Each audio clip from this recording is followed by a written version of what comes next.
welcome to Supersize My Online Savvy, Surefire Steps to Fundraising and Social Success. My name is Vicki, and I will be in the background answering any WebEx technical questions.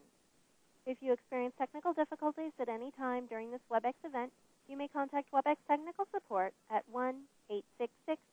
1-866-229-3239, or you may submit your technical issue via the Q&A panel, and I will attempt to assist you. We do encourage everyone to use the audio broadcasting, but if you would like to join the teleconference via the phone, you will need to close the audio broadcasting box and request the phone by clicking on the phone icon below the participant list. It will then provide you with the dial-in number, along with the event number and your personal attendee ID number. We will be holding a Q&A session at the conclusion of today's presentation.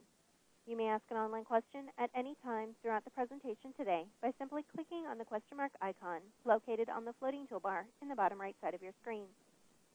Please send questions to all panelists. Today's webcast will provide attendees with an opportunity to interact with the presenters through interactive poll questions. These questions will appear in the polling panel on the right side of your screen. When the question appears, please select your response and click Submit. Today's webinar is being recorded, and a link to the recording will be made available to everyone through their email. With that, we invite you to sit back, relax, and enjoy today's presentation. I would now like to introduce you to your moderator for today, Lindsay Nichols, GuideStar's Communication Director. Lindsay, you now have the floor. Thanks so much. Hi, everybody. Welcome to the webinar titled Supersize My Online Savvy, Surefire Steps to Fundraising and Social Success with Katya Anderson. As she said, I'm Lindsay Nichols. I'm GuideStar's Communications Director. Sometimes people forget, or maybe we don't do a good enough job mentioning, that GuideStar is actually a nonprofit, and we talk to hundreds of nonprofits who tell us that fundraising is really always top of mind in terms of both accomplishing the mission at hand and also keeping the doors open. So we're all trying to work smarter, not harder. We're really excited to hear today the do's and don'ts for great online fundraising. So before I introduce our speaker, I just want to take care of a few housekeeping items. First, we're live tweeting during the presentation using the hashtag SurefireSteps, all one word, so please join us there on Twitter. Secondly, we're happy to take questions from all of you throughout the presentation. We're going to try to answer as many as we can before the time is up. So to submit a question, use the question feature on the bottom right-hand corner of your screen. And if we don't get to your question, we'll try to answer more of them on our Trust blog. That's trust.guidestar.org. And finally, we will send all of you an email with Katya's presentation and today's recording in a few days. So without further ado, I'm thrilled to introduce Katya Anderson, Chief Operating Officer and Chief Strategy Officer of Network for Good, author of the book Robin Hood Marketing, Stealing Corporate Savvy to Sell Just Causes. And I'm sure you're all familiar with Katya's blog, but if you're not, I urge you to check it out. It's at nonprofitmarketingblog.com. Katya is an adjunct professor at American University. She serves on the board of N10. Fundraising Success magazine named her Fundraising Professional of the Year in 2007, and she's become one of their regular columnists. She has a really interesting international background. She worked for a marketing consultant firm in the Ukraine. She was a foreign correspondent for Reuters News and TV in Asia, and she worked for the AP and other newspapers in Africa. Katya, thanks so much for being with us today. It's all yours. Great. It's my pleasure to be here, and thank you everyone who's joined. And Lindsay, you're absolutely right. I think fundraising is top of mind for all of us all the time. And so what I've done today is something a little different. I've actually never given this presentation before. This is brand new. And I sat down and I thought about all the things that I've learned at Network for Good and working with different nonprofits and helping them fundraise. And what I've done is I've gone through and sort of picked out 10 steps, 10 improvements, sort of 10 tactics that you can take that will really improve your ability to engage strongly with supporters online and to inspire them to give and give again over time to your organization. So that's going to be the format today. We're going to go through these 10 steps, and I'll be sure to leave about 15 minutes at the end for questions. Now, I thought a fun way to start the webinar today would be to ask you a question. So what I'm going to do is we're going to do a little poll here. And I want you to stop thinking like a fundraiser for just a minute and think like a donor. And I want you to think about the last time you donated to a cause. Can't be the one you work for, someone else's cause.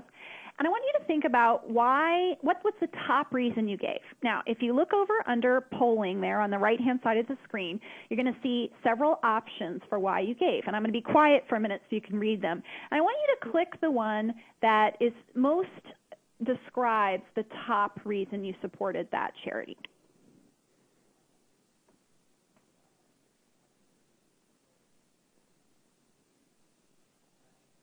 I'm going to give you a few more seconds there.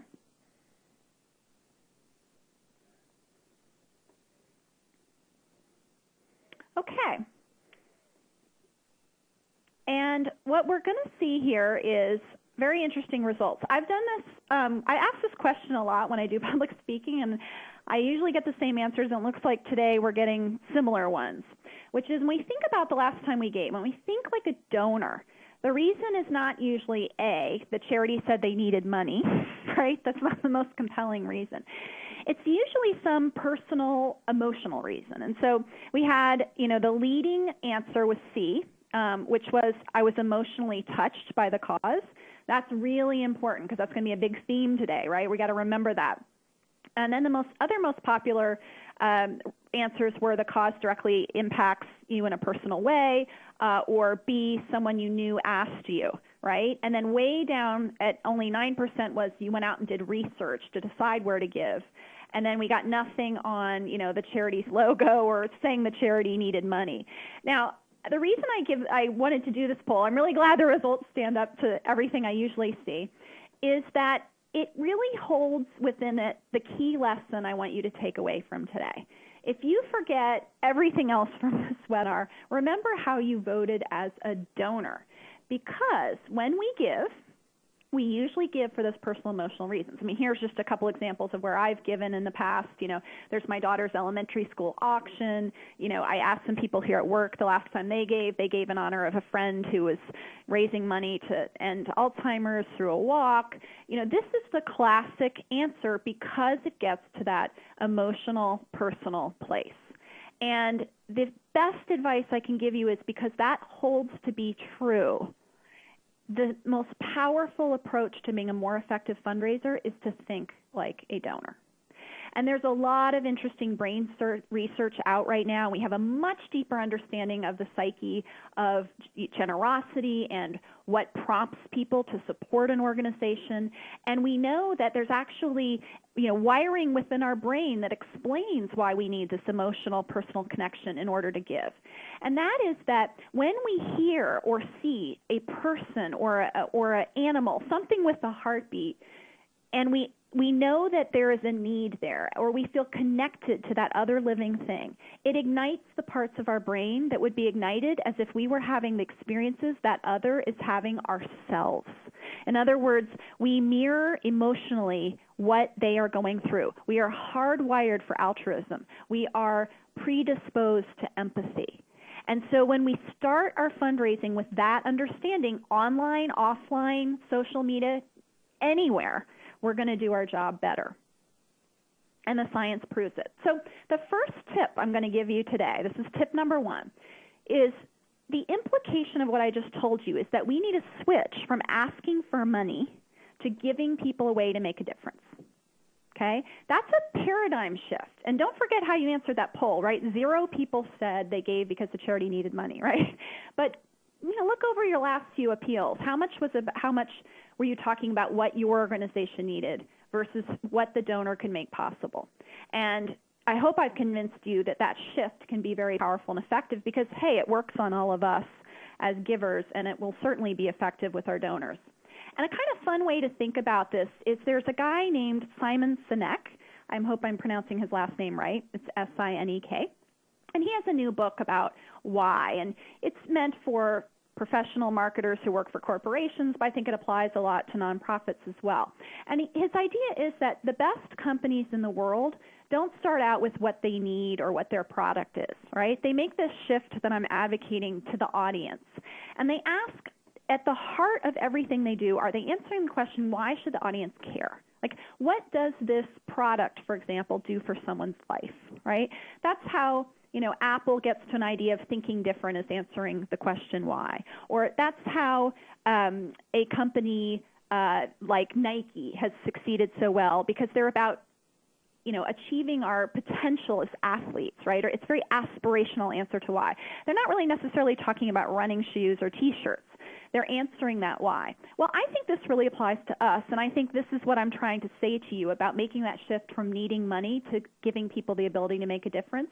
In making that step, you are moving from, the what, like what we need, or the how we're going to use the money, to the why the person should care in the first place. And what you need to do is answer that first and radiate out from there, rather than starting with what or your need and maybe, if you're lucky, eventually getting to the why. The why is the most important part. It's at the heart of what catalyzes giving. And this is true, like I said, online and off. So let's keep that in the back of our minds as we go through the webinar today. I like the way Dan Bauer recently said it. I read online. He described it as, when someone gives you a pitch or does a fundraising appeal or meets with you to try to get them to support your cause, usually they don't remember all the stuff you said, but they remember how they felt. So it's not what you say, it's how people feel. And that's what I'm talking about. And I'm going to give you a lot of tips and tactics today, but if you don't use them in a way where you're making people feel and you're just talking, none of them are going to be very effective on their own. They really need this approach undergirding them. Okay, so with that sort of philosophical disposition in mind as we go through the tips today, I'm going to move on to tip number 2. And now is where we're going to get tactical. I get a lot of questions like, Katya, should I have a Facebook page? How much should I be tweeting? How much time should my organization be spending on Pinterest, et cetera? And I have 2 answers to that question. I mean, the first one is it depends. It depends where your donors are and how they like to engage with you, right? That should ultimately drive where you're going to meet them online. But the second thing I answer is your website really great? Because if it's not, you might want to start there and not worry about Pinterest and Twitter very much at the moment. The reason I say that is it's still true that most donors, before they make a donation, check you out online and go to your website. They do. There's some very interesting research that GuideStar did with Hope Consulting called the Money for Good study. And there's a part 1 of the study and a part 2 of the study that are out. And it was very interesting, exhaustive research that looked at how people consume information and how they decide to give it to charity and how much do donors research or not. And it found when donors did check out a charity before making a gift, okay, they looked at the nonprofit's website. That was their number 1 source of research on the organization. If the website looked okay, they gave. Because as we know from the beginning of this webinar, people give for personal, emotional reasons. But then they have this second moment where they sort of want to validate that this isn't a scam or that the organization's legitimate. They don't do exhaustive research, but they kind of want to do that quick check. And that's where they're looking at your website. So that's a good place to talk about if you are, have your GuideStar profile updated on GuideStar Exchange, or if you have a rating, or if the Wise Giving Alliance has endorsed your charity, or if you have any of that other information that belongs on your website. But the whole experience on your website is important because, by the way, if we're talking about online donations, most of the donations are going through websites still, not social media. Okay, they're not going through portals or event sites or social networks for social good at the same level they're going through nonprofit websites. Network for Good does a quarterly giving index, and we just issued Q1 of this year today, and it's up on my blog. And what you see is the good news for all of us that giving's up overall online. But again, as is always the case, the vast majority of those dollars are flowing through nonprofit websites. So I hope I've made an impassioned case that you really should look at your website first and make sure it meets some basic criteria, which I'm about to give you. So what should you worry about most? I really like this list, which came from a really marvelous resource on Wikibrands. And, they said you can worry about all kinds of things about your website, but these are the biggest levers you can pull to improve the experience and increase conversion. By conversion, I mean someone doesn't just come to your site and bounce off. They actually do something. They give you an email address, or they make a donation, or they sign up to volunteer. The most important one is obviously the overall impact. When you look at the site, does it, boom, hit you emotionally in the way that we now know is really important, given how our brains are wired and given why donors give? And so we want to think about visually what happens when you glance at your page. And I think, I do a lot of webinars here at Network for Good called Speed Consulting Webinars, and we buzz through about 20 or 30 websites in an hour. And I find myself saying the same thing over and over again, which is nonprofits don't make enough use of big pictures and the emotional heart of their message on their homepage, and that's a real lost opportunity. Second thing is, once you've made that emotional connection, do you have great content on there? I don't mean a lot of content. I don't mean the minutia of the history of your organization. I don't mean every part of your strategic plan and your mission on your homepage. I mean, do you have content that builds off of that initial emotional message and really guides someone to making a gift? And I like to say good content should answer 4 questions. It should answer why me, like why should I care about the organization? What for? If I choose to support this organization, what specifically will happen? What difference will I make? The next question is why now? Like, why is there a sense of urgency around this cause? And then the last question is who says? I'm going to talk about that more later today, but who says this is a good organization? Is there a third party that endorses this organization? Can I look up this organization on GuideStar? Is there a leading political leader, or is there someone I really respect saying this is a good organization? When you think about your content, think about how it answers those 4 questions. And again, those are why me, what for, why now, and who says. The next one is navigation, and the number one mistake nonprofits make here is they arrange their navigation by the departments within their organization rather than by the mind frame of the visitor to the website. You want your whole website to mirror the mind of the people visiting it. You want to think of it as a traffic cop or a welcome mat. You want to have people come in and find where they need to go very efficiently and easily. And that may require you thinking twice about how you are giving them directions throughout the site. The user experience. I want to focus especially on donations here. If I do click on donate, what happens? I'm afraid with most organizations you go to another page that gives you 10 ways to donate, and you have to click again to donate online, which I'm not a fan of. And then you might go to a donation page, and then you might go off into a shopping cart, or you might have a really long donation page. Every time that user experience diminishes, you lose donations. So you need to look at that too. Now, the last 2 are really interesting ones that have to do with how people got there in the first place. And the first one is findability. Have you Googled your issue? Say you're a food bank in a certain community in California, and I'll show an example of that. But if you clicked, food bank, Sonoma County, would you come up because you want to be there? If I click pet shelter, Arkansas, does my organization come up? When I put in the name of my organization, is my website the first thing? You want to spend a little energy thinking about how to optimize your search results. And then the last thing is sociability. By that I mean you shouldn't think of your website solely as a destination, but rather a touch point where people can go share content out and around social networks, or from social networks they can point to your site. So you want to make sure you have really great social sharing throughout your site. And then if you do have a presence on Facebook or Twitter, great, but make sure it works, that you're pointing people back to your site and you're getting sort of that circle going where you're both out and about in social networks and meeting people where they are, but also providing them a great experience on your own site. Here's a couple examples of sites that I think are pretty good. This is a food bank. I really like the way that there's an emotional impact the second I look at this page. There is not a lot of content, but the content's good, which is my favorite. I don't like a lot of text, particularly on a home page.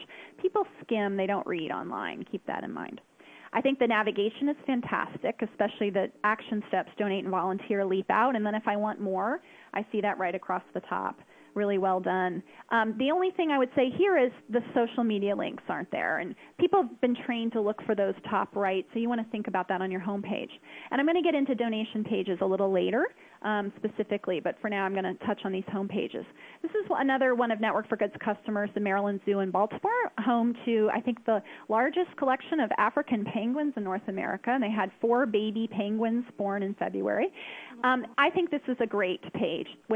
This has a great emotional impact. I also love this page because there's a really huge prominent call to join the email list, which is great. So they're building a basis of support. Tickets, which is probably the number one reason people are coming to the site, is really prominent, or becoming a member. So they make the most common sort of use cases the most prominent. I really like the navigation. I think the only things I do is I put a big donation button somewhere. It's up at the top left now, a little hard to find, and bring out those social links again.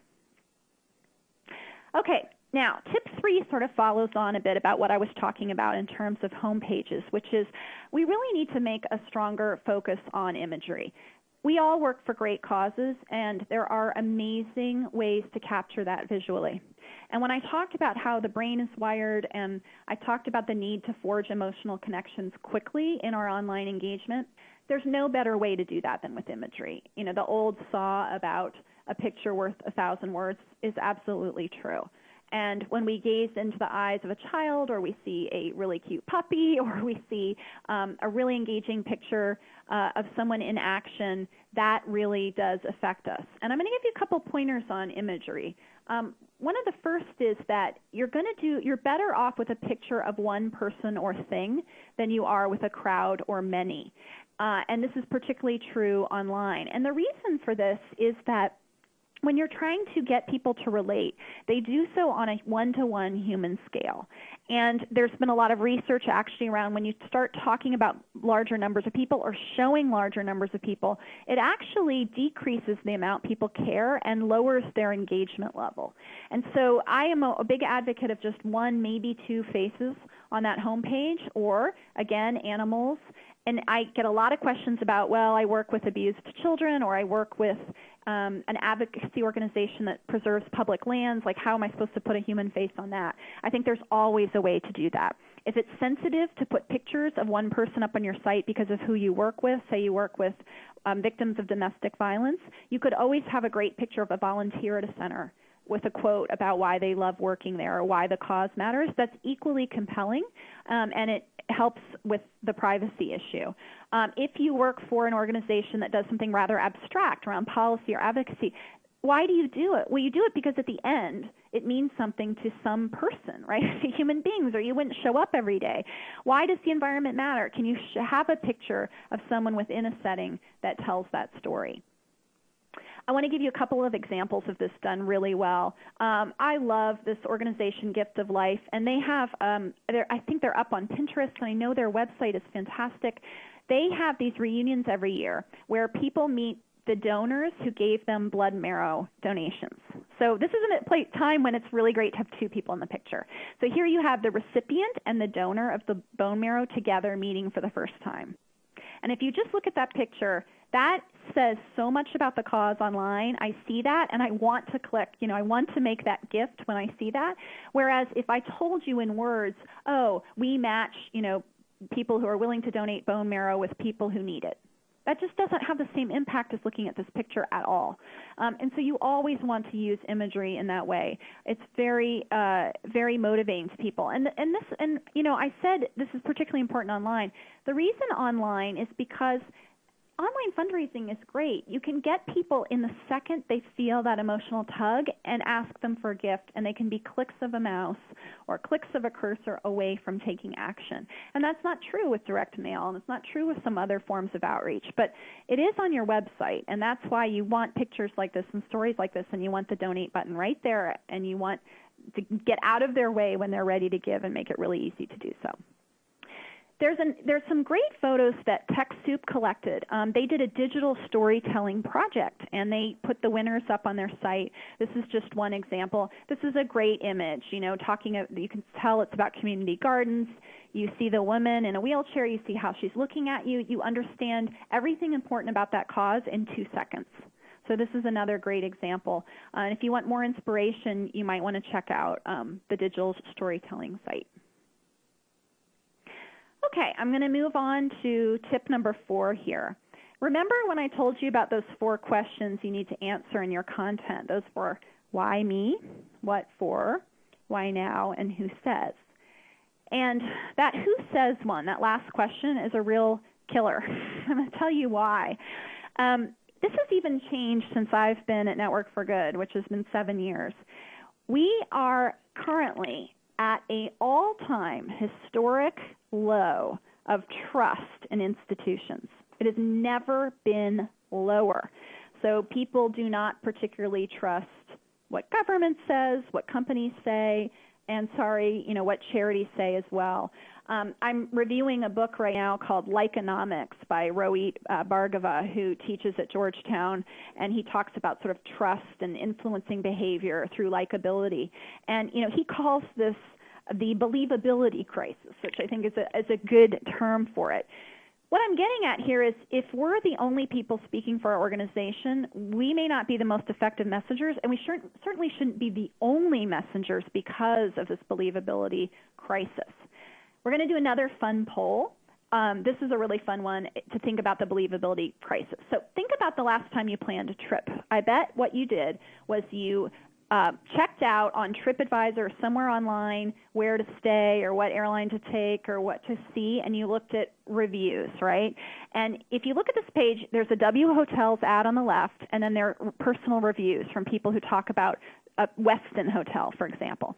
If you were looking at this page and you were considering hotels, which would be more influential, the W Hotel ad on the left or what these people said who you don't know, right, but their reviews?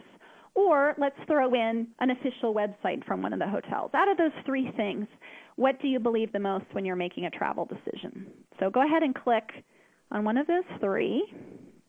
Hopefully that's working for you. I'm trying to click and it's not working so well. Oh, there we go. Okay, so by a long shot, traveler reviews win. Some people would look at the site and ads not at all. Well, this is very illustrative of the believability crisis that I was talking about. And it's really funny because we don't know who Episodic from Seattle is or Sprita from NYC is, right? But there's something about them that is far more believable than the official corporate spokespieces, whether it's an ad or it's a website. And why should we care about this? Well, the first thing is because how incredibly low this trust level has gotten. And in fact, if you look at how many people trust traditional marketing messengers now, you are down to a very low percentage. You think back to the era when people sort of believed anything they read, and you can imagine ads like this. This is a real favorite of mine. That really makes me want to buy a Kenwood mixer. Or you look at, this one. This is this is another great historic marketing example, and you wonder why our trust in conventional messengers and marketing has eroded. Well, you kind of look at years of this, and it becomes quite clear. And in fact, the toll of that is only 6% of people now believe marketers' claims. And what our little poll just showed us is who they actually believe are their peers or their acquaintances. And that's up over 90% when you look at Edelman Research and the Trust Barometer. Very high. It doesn't even need to be people we necessarily know, as we just learned from our little experience with TripAdvisor, is that we believe each other more. Now, here, how does this apply to charities? Well, did you know you get reviewed too, right? Just like that hotel did. Here's a great example from the GuideStar site, and you may not know this, but GuideStar not only has all that great information you put up there, but people can post reviews too. And a charity that's been in the news a lot lately is Komen, and there was sort of the controversy around Planned Parenthood. Well, one of the interesting things that happened during that controversy was that a lot of people took to sites like GuideStar to review the organization and put in ratings based on what they were seeing. And here you see someone who found that what was going on made them very unhappy with Komen, and someone who made that what was going on made them very happy with Komen. So you have two sort of polar opposite reactions, but people are driving reviews of these organizations. Now, if someone's going to GuideStar, right, and they're clicking on, sort of the nonprofits reported information and they're clicking on the reviews, which do you think are going to have more influence? It's quite possible, based on what we know from statistics I just shared, our own experience, that these personal reviews are going to carry a disproportionate amount of weight. Even though these people may not know the organization intimately, they may not understand the nonprofit sector, but they have their opinions. And so what I'm getting at here is we need to really care about what these other messengers are saying about us, because online they have a lot of sway. And that's the last point I want to make about these changes. I talked about the collapse of faith and belief in traditional messengers, including ourselves, sadly. I talked about how we look increasingly to peers. The third thing going on there is that social networks and the whole landscape online makes that peer influence amplified even more. So we have a trend that's already happening, but it's amplified and accelerated by the way technology works now. It's very easy to see what someone in Seattle thinks about a certain hotel in Topeka in a few clicks, and that just wasn't the case before. And so these different things happen together, and they have a real impact on our organization. Here you see, again, the reviews, and you see their overall reviews. They have almost 650 now, and they aren't great because of what happened. And I'm happy to spend some time during the Q&A if any of you are interested in talking about what do you do when you are getting these negative reviews. We can talk about that if anyone's interested. Go ahead and ask a question about that. Okay, so tip number 5. It follows from everything I just talked about with messengers, right? Tip number 4, messengers matter. Think about who your messengers are. Tip number 5 is use this principle of social proof to also support your cause. Now, what do I mean by social proof? So social proof is the idea that we are creatures of conformity, that human beings, when they're trying to decide what to do, they look to other human beings and other people to see what they're doing. That's sort of how we all react. And this can work for good or for bad. If we see no one else doing something that's being urged, we're less likely to do it, right? So let me give you an example. If you were fundraising and you said, wow, we need to raise $5,000, no one's giving, you really need to help us, that's a really bad message. Because if people are looking to what other people are doing to make their decisions, you're actually shooting yourself in the foot because you're telling people that no one's giving, and so you need money, but if no one's giving, no one else is going to want to give. That's what I'm talking about in terms of social proof. Well, so how can you use this in your favor? Well, I'm going to tell you about a really interesting study that was done by Rachel Crossan in Texas, and it was there was another study done by Jen Shang in Indiana as well that was interesting. But what has been found with public radio drives is that when people call in, and this has been replicated, by the way, with direct mail and email, but when people are making a decision about how much to give, they can be very influenced by what they hear other people are giving. So Rachel Crossan in Texas did this study where she found that if the person answering the phone cited a recent large donation, like, hi, I'm so glad you called, thanks for wanting to give, I just got off the phone a few minutes ago with someone who gave $300, we're really excited. They said something like that, people would increase their gift size when they heard what other people are giving if it was high. If they heard something low, it could also decrease their gift size. So you start thinking about these social effects. They actually aren't only important to talk about how many people are giving, but you also want to consider talking about what people are giving. There's another series of studies that are interesting too with clear collection boxes. And what's been found there is that if you put an empty clear collection box out, very little to nothing gets put in the box, right? Because the idea is people look at it and say, I guess no one gives, or maybe the money doesn't get used well, or there's a reason no one's giving, and I'm not going to give either. If you fill a box with a lot of coins, people will tend to match that. If you fill the box with a lot of bills, people will match that too, and they'll even kind of match the amount of bills. This was a picture that a colleague of mine here at Network for Good, Stacey Mann, took when she was in Paris. And you look at the euro and the dollars, and there is some change in there, but you look at the range there, and you're seeing most people are giving $5 to $20 and not sort of smaller amounts or the equivalent with euro. And if you had put that box full of just sort of €1, €2, or dollars, I think you'd see that amount go down, is what the research tells us. Well, what does this have to do with online engagement? Well, it has a lot to do with it, because online we have all these nifty tools like thermometers and tickers, and we can really show what actions people are taking, and that's really important.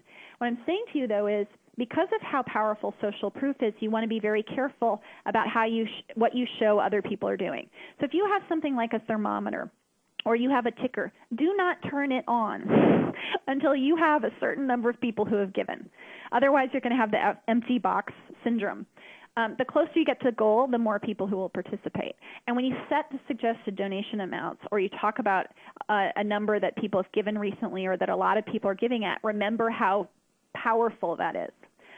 Now, if you're getting ideas like putting a collection box in front of your office with $100 bills in it and thinking maybe you've solved your fundraising problems for the year, because I certainly daydreamed about that, unfortunately, if you set the amounts too large, people stop giving altogether, Because if they look at the box and they see, $1,000 contributions, $100 bills in there, they might say, wow, only rich people give, and that's not me. And in fact, that's what happened with the public radio study. When they lifted the amount too much, I think it was around $1,000 that someone had just given, the effect went away because people could no longer relate to that previous caller as a peer. So some food for thought there. This is a great example of what I'm talking about in terms of social proof. This was Causes on Facebook, which is a partner of Network for Good, and they did a great fundraiser for the UCSF Children's Hospital. And what was really cool about it was whoever raised the most amount of money got to name a new part of a hospital wing, which I think is really fun because usually that's relegated to socialites or very wealthy people who get to name buildings, but this sort of popularized it and was really fun. And they had a leaderboard, right, so you can see what people are raising, and you see these two front runners, which are fun to talk about for a moment. Zynga, of course, is famous for having created the Farmville game on Facebook, and they had a lot of donations because they had a way to, I think it was to buy teddy bears or candy canes for your farm, and it benefited the hospital. And a lot of donations were made there. But I want to call your attention to who actually turned out to be the winner. Even though they had fewer number of donations, Patty O'Brien, he was a former cancer patient from the hospital, a child who had survived and started his own fundraiser and actually raised the most money. He raised over $1 million eventually from 164,000 donors. And I want to point out his story because here's an example of social proof. The right messenger, right, who would not be moved by this adorable boy named Patty O'Brien, who looks like a Patty O'Brien if there ever was one, and who had a really authentic story to tell about what the hospital did for him. So I'm making that point about both messenger, the emotional connection, and then the social proof all wound up together. No wonder he raised a lot of money. And what was really funny, they were hoping to get $100,000 in donations as a result of this whole campaign, and they raised many, many, many more times than that because of these wonderful social effects. Another website that does this really well is DonorsChoose. It is such a pleasure to donate to DonorsChoose. If you've never done it, go on their site, give them $10, help a classroom, because they do such a good job with social proof. After you've made a donation, they give you the chance to type in why you made the donation, and then that appears on their homepage. I think that's really nifty. The donor can choose to share it or not. So you have quotes from donors, and then you have wonderful quotes from kids who have been helped. This is very powerful use of social proof. Tip number 6. So we've talked a lot about online. I want to shift for a minute and talk about digital because while online giving is growing and it's still where most of donations flow when we look at digital fundraising, mobile is worth paying attention to. And my tip here for you is don't worry about creating a mobile app, on an iPhone for your organization quite yet, unless you're a really big organization and you have a big event and a lot of publicity around it. Text to give can be quite expensive, and again, isn't great unless you have sort of an event or a humanitarian disaster, something that you can really create a campaign around. But there's still the idea of mobile web. In other words, if someone opens your email from email from your organization on their mobile device, and they click on it from their mobile device, which happens more and more, right? Think about how much we check our phone every day and answer email from there. What is the experience they have? And if it's crappy and they can't see your site or they can't take action or they can't share with a friend, you're missing out on a real opportunity, because more and more that's how people are using their smartphones. They're checking their email. They're sending messages. They're using it. Half of Gen Y is using it for their primary internet access. And even adults over than 55 are increasingly using smartphones. So my tip for you here is mobile is still early days in terms of fundraising, but as a fundraiser, you need to think about how you're mobile friendly. In other words, if people are getting your messages on that device, what is the experience they have, and how can you do things such as pledging or social sharing or mobile checkout through a mobile website to really take advantage of this increase in giving. Because what's happening is mobile giving is growing faster than online giving did in its early years. This is from a study from Pew, and it's quite stunning that 10% of people have made a charitable contribution with text messaging. A lot of that was in response to Haiti or Japan. That's why I kind of caution you about seeing text to give as a holy grail of fundraising. But you really do need to think about the mobile experience that people are having and be accessible to people. You want them to see something like this rather than your whole website shrunk down to a tiny size. Right? There's a difference between displaying on mobile and then really being a great mobile landing page. And Network for Good is going to be offering a mobile product later this year. You can also work with different companies, UR Mobile and others, who can help you render your site in a more friendly way. You can ask your email service providers what they can do for you to make emails more friendly online. N10 did a recent experiment where they sent out their typical emails in a mobile-friendly version, and they found that 13 out of 14 of the campaigns did better because when they had a mobile template and increased the open rate. So you start to see that this can really have an effect. Okay, tip number 7. Remember when I talked about donation pages? And I talked about how sometimes you click from a home page or you click from somewhere else and you have to click 3 more times to even get to the donation page. You want to make it 1 click away and you want to make it short and sweet. And here we're going to do something kind of fun. This is a training that Network for Good did on donation pages. And if what you see in front of you is a great example of a donation page, and each of those little red little plus signs are something to click on that tells you what's great about this page. And go ahead and click around on it.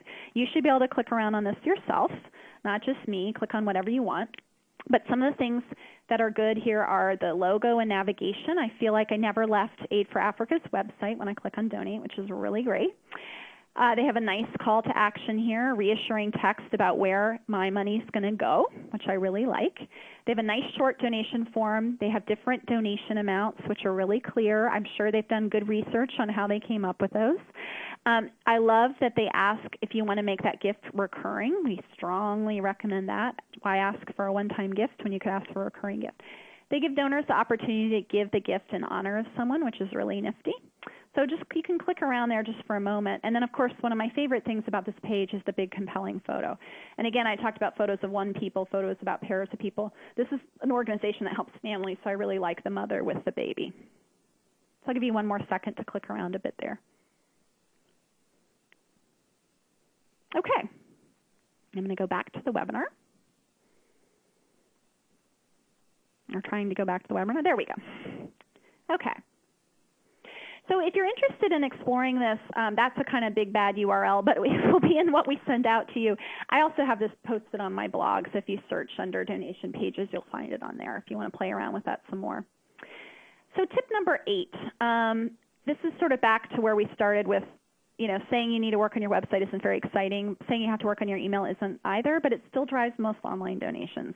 So my tip number 8 is really make sure your email is ship-shape. And I'm going to give you some quick tips on improving conversion. There have been a lot of studies on what makes the biggest difference. And if you're going to invest some effort, these would be the 6 things I would do. I would work on your subject line. Anything too cutesy or mysterious is not a good idea, but anything too dry, like, quarterly newsletter number 4 isn't very exciting either. My friend Kivi LaRue Miller, who has the Nonprofit Communications Guide blog, always talks about the candy and the wrapper, right? You want the candy. You don't want the wrapper, right? If I hand you a piece of hard candy, you want that wrapper off. You're going to eat the candy. Your subject line should be candy, not wrapper. It should say, what is the yummy stuff in this email that should make me want to open it? Every email should contain a story and preferably start with a story. That's what pulls people in. Most people decide if they're going to read with an email within seconds. And if it's a story, it's hard to move on and close that email.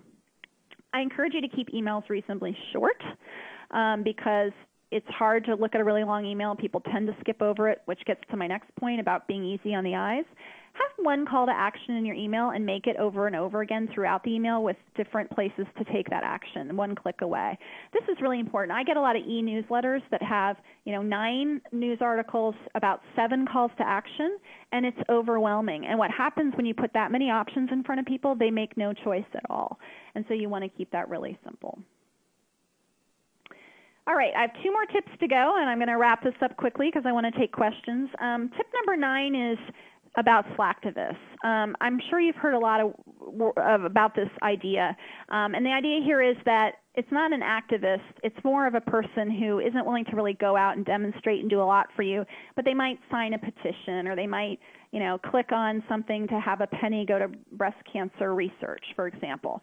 And a lot of people think of Slacktivists in a derogatory way online. And there was a lot of controversy around the Coney video, which I'm sure you know about the sort of warlord in Africa who's caused so much pain and suffering with his recruitment of child soldiers, and 90 million people viewed the video, and then what happened was sort of the attitude toward it.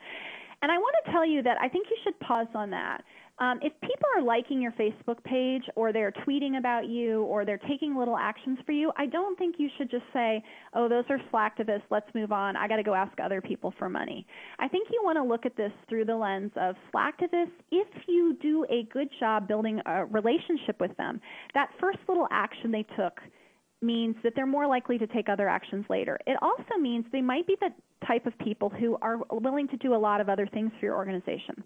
There's a great study from the Georgetown Center on Social Impact Communication that shows they're twice as likely to volunteer or ask their friends for donations or to plan an event.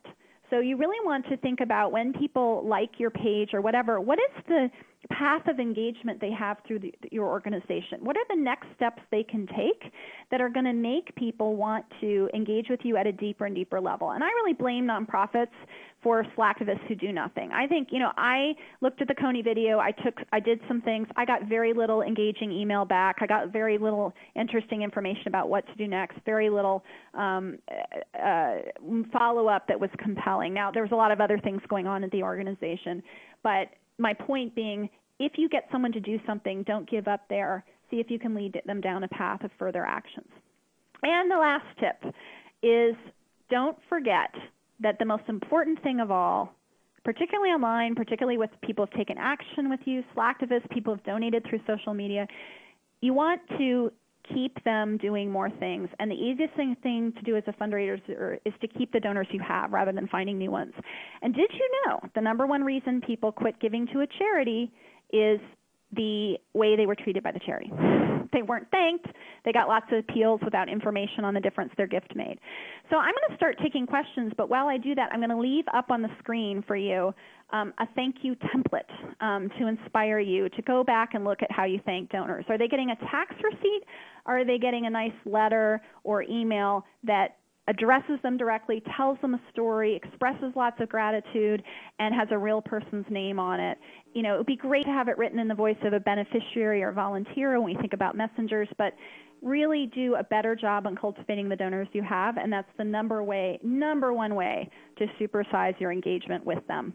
It's not just to think about the experience up to the moment of donation, but put equal energy into the experience after that. That's great. Thank you so much, Katya. We do have a bunch of questions, so we'll try to run through them. Go through a bunch of them. All right. So the first one is we recently recreated our website, but we don't have much findability on Google. So what do you recommend to improve or increase findability? Okay, so actually Google has fantastic resources on this. They have a whole center for nonprofits, but I'll give you a couple quick tips. The way you are high up in Google is it's looking for how often you are keeping your website up to date. It's looking for how often the keywords are part of your organic content. And it's looking at how many people are linking to and from your site. So you want to put your energy into doing better on those three metrics at the least, and you're going to have a better job rising up higher in organic search results. Those are sort of the non-paid search results, and you're going to make it easier for people to find you. Excellent. How do you feel about rotating pictures on the homepage? Okay, so I actually have a strong opinion on that one. If you are using a so-called carousel slideshow to try to explain all the things your organization does, I do not like it. In other words, if you have, we do this with a picture, and we have this event coming up, and by the way, we also do this. That's really confusing. It's making people sit through a mini movie to understand what you do when you should be getting that across in 2 seconds when people glance at your page.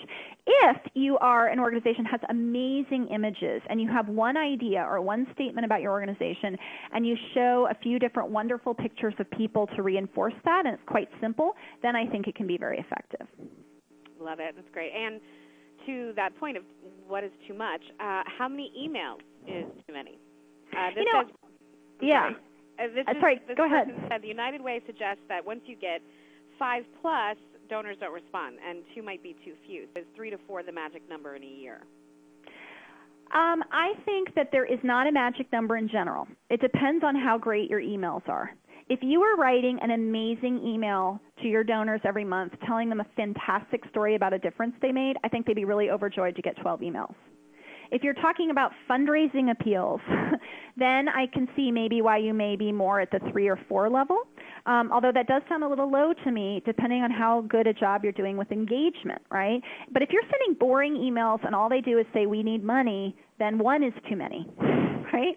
So it's all in how well you're following some of the tips we talked about today and what proportion you're doing talking about making people feel great about the difference they have made or could make, and how much you're just talking about your own need, because the latter becomes fatiguing very quickly and irritating. And so I'm not surprised some organizations who do a bad job with that say, well, we get a lot of complaints over X number. Well, it might be because people feel hounded rather than inspired. If you're inspiring in your emails, you can communicate very frequently. Network for Good, we have we're up to now almost 100,000 folks who want to hear from us weekly because we're giving them fundraising tips and we're telling them things that help them with their job, right? Well, that's because we're providing value to them. If we were writing them and telling them to buy something every week, we would not have those numbers. So I think that's how you need to look at it. Its quality can help you get a window into what quantity is going to work. And don't forget, you should be thanking and cultivating people as much as you should be asking for money. It's almost like we wrote these to segue, because the next question is, should thank you notes be handwritten or typed? Very interesting. I'm going to backtrack and give you a couple of examples I skipped over so I could get to some of these. I love this thank you note. So this was a thank you note my friend Kivi, who I talked about before, got. She donated to Ocracoke Child Care, and she got a really short typewritten note that was like, thanks, we appreciate it, here's your receipt. But what they did was, it was a child care center. So every day when it was time for the kids to draw, instead of just having them draw on regular paper, they'd pass out all of these typewritten receipts and thank you notes and have the kids draw a picture on the bottom, right? So she still has this picture hanging above her desk because there's this picture of a duck, a rather abstractly rendered duck, that's adorable, and she has that hanging above her desk because of that one little personal touch. So that's an interesting combination.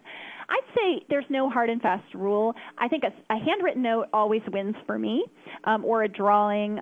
But I also think you can look at doing this via email very effectively, or through the typewritten word, if it's a heartfelt note that follows the template I had before, which I can put up again. If you are speaking from the heart and you have a great messenger for that note, a very simple typewritten note can have the emotional impact of a handwritten note. Again, it's about the content you put in. But if your programs lend themselves to kids drawing pictures, or if you could, I know another organization, this was really inexpensive, but they took a great picture of the project that a campaign was supporting, and they went and ordered online 100 copies of that picture, and they just put a photograph in every kind of form letter, really, thank you letter they were sending out. But even that photograph being included felt personal and felt great to donors. I think you want to get that story of impact in there in some way. You can do that in words, you can do that in drawings, you can do that in pictures. That's great. A few people have submitted questions about how to deal with negative reviews. How do you make them positive or deal with that? Great.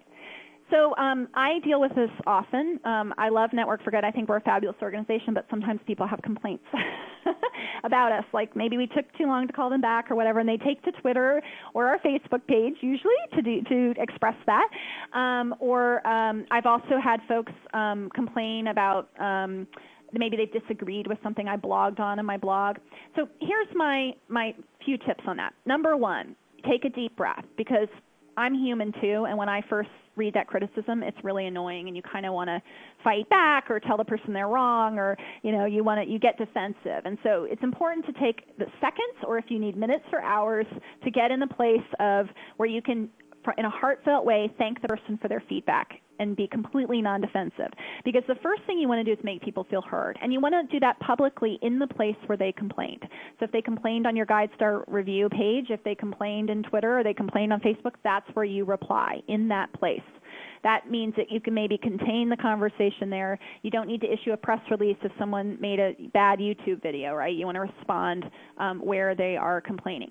So the first thing you do is you genuinely thank them in that venue where the negative complaint was. Even if you don't feel magnanimous, be magnanimous, because people want to be heard above all.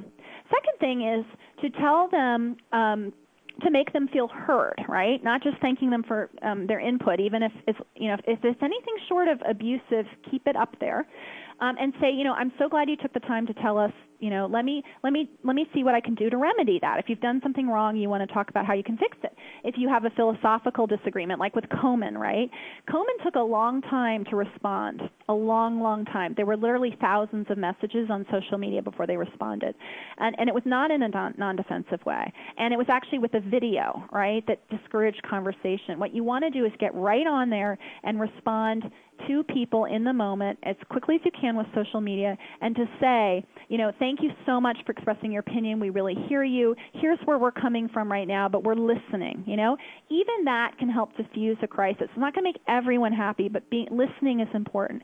And then the other point I'll give is be very high road, because what happens is people are watching what you do, right? For every negative comment, there are many other people reading it, and they're kind of watching how you respond.